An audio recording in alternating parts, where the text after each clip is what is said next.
Good morning everyone. मैं रानी कुमारी आप सभी का स्वागत करती हूँ।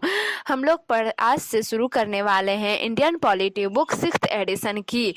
आप एम लक्ष्मीकांत के, आप चाहे यूपीएससी की तैयारी कर रहे हो, एसएससी के, स्टेट पीसीएस की, किसी भी चीज़ की आप तैयारी कर रहे हो, तो आपको अगर पॉलिटी समझना है तो आपको इस बुक को पढ़ना बहुत ही ज़्यादा ज़रूरी है। चलिए हम लोग शुरू करते हैं। Chapter 1 historical background. आइए आप अपने सामने इस बुक को जरूर खोल के बैठे, ताकि मैं जो भी पढ़ाऊँ बताऊँ आप इसको समझते जाएं, देखते जाएं और पढ़ते जाएं। चलिए स्टार्ट करते हैं। The British come to India in 1600 as traders in the form of East India Company. British India में ट्रेड करने के लिए 1600 ईस्वी में आए थे ईस्ट इंडिया कंपनी के रिप्रेजेंटेटिव बन के, which had the executive right of trading in the India under a charter granted by Queen Elizabeth. इस चार्टर ग्रांटेड किया गया था क्वीन एलिजाबेथ के द्वारा 1765 में। इस कंपनी को प्योरली ट्रेड करने के लिए परमिशन दे दी गई थी, जिस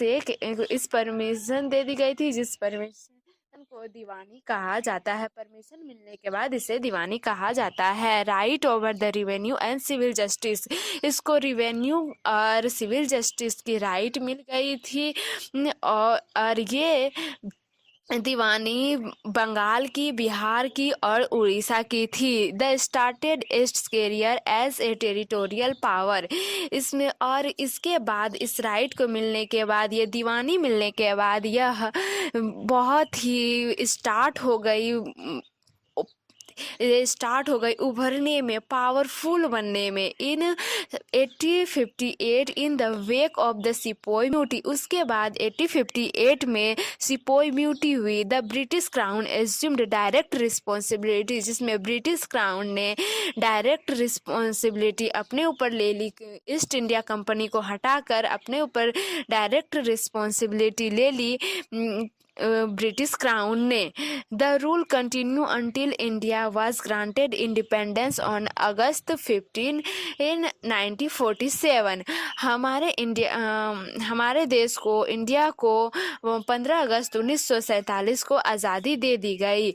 with independence come the need for a constitution, उस आज़ादी के बाद हमारे देश को एक संविधान की ज़रूरत पड़ी, और इस संविधान को बनाने के लिए कॉन्स्टिट्यूएंट असेंबली बनाई गई, और इस कॉन्स्टिट्यूएंट असेंबली को प्रपोज किया गया 1946 में। और फाइनली हमारा कॉन्स्टिट्यूशन वर्क में आए, फोर्स में आए 26 जनवरी 1950 को।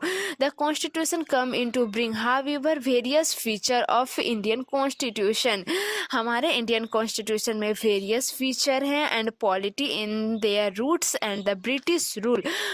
There were certain events in the British the organisation and function of governments and administration of British India. This events are greatly influence our constitution and polity. They are explained here in a chronological order under two major headings.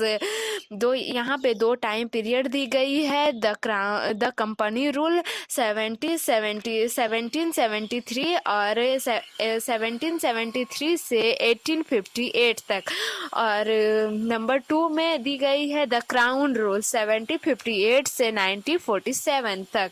उसके बाद चलिए हम लोग यहाँ पे दो time period दी गई है, तो उसमें हम लोग देखते हैं द कंपनी रूल 1773 से 1858 तक, 1858 तक देखते हैं। Regulating act of 1773, the act was of great constitutional importance.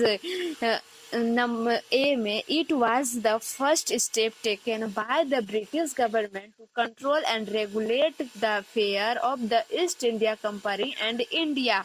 First step में ब्रिटिश गवर्नेंस कंट्रोल और रेगुलेट कर रही थी ईस्ट इंडिया कंपनी को। It organise for the first time, इसको फर्स्ट टाइम ऑर्गेनाइज किया गया था। The political and administration function of the company, political and administration function के लिए इस कंपनी को ऑर्गेनाइज किया गया था। It led the foundation of central administration in India. इसके फीचर्स हम लोग नेक्स्ट वीडियो में देखेंगे। अगर आपको वीडियो अच्छी लगी हो तो लाइक, सब्सक्राइब एंड शेयर जरूर करें। Thank you so much.